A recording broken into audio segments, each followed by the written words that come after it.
ছাত্র বিরোধী বিজেপি সরকার হায় হায়, ছাত্র বিরোধী বিজেপি সরকার হায় হায়। সরকারি শিক্ষা বাঁচাও আন্দোলন এসএফআই চলছে এই সময়ের ভিতরে, এবং আমরা দেখছি যে ত্রিপুরা রাজ্যের সরকারি শিক্ষা ব্যবস্থা এই সরকারের হাত ধরে সম্পূর্ণ অচল হয়ে গেছে।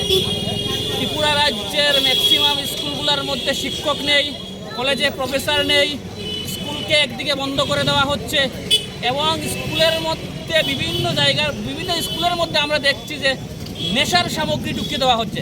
গোটা ত্রিপুরা রাজ্যের শিক্ষা ব্যবস্থাকে যে ধ্বংস করার একটা পরিকল্পনা এই সরকারের আমলে এই পরিকল্পনা তৈরি হয়ে গেছে। একটা জাতিকে যদি ধ্বংস করতে হয়, এই জাতির যে শিক্ষার মেরুদণ্ডকে যদি ভেঙে দেওয়া হয়, এই জাতিটা শেষ হয়ে যাবে।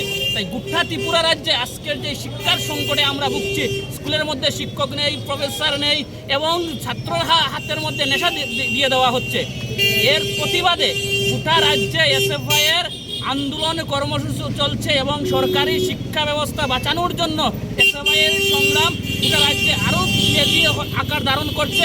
আজকে কৈলাসহরের যে বিভিন্ন স্কুলের মধ্যে যে এতদিন যাবৎ তারা স্কুলের পরিদর্শন করলেন, পরিদর্শন করার পর আজকে যে একটা রিপোর্ট নিয়ে আসলেন যে কৈলাসহরের মধ্যে বিভিন্ন স্কুলে শিক্ষক স্বল্পতায় ভুগছে, স্কুলের ক্লাস হচ্ছে না, কলেজের মধ্যে পর্যাপ্ত পরিমাণে প্রফেসর নেই, ক্লাস হচ্ছে না। এই যে পরিকাঠামো এইভাবে বেশিদিন চলতে দেওয়া যায় না। তার প্রতিবাদে কৈলাসহরের ছাত্ররা ঐক্যবদ্ধ হয়ে রাস্তায় নেমেছেন, গোটা ত্রিপুরা রাজ্যের ছাত্ররাও রাস্তায় নামছেন। আমাদের এই রাজ্যের সরকারি শিক্ষা ব্যবস্থা বাঁচানোর জন্য এসবের সংগ্রাম প্রতিনিয়ত জারি।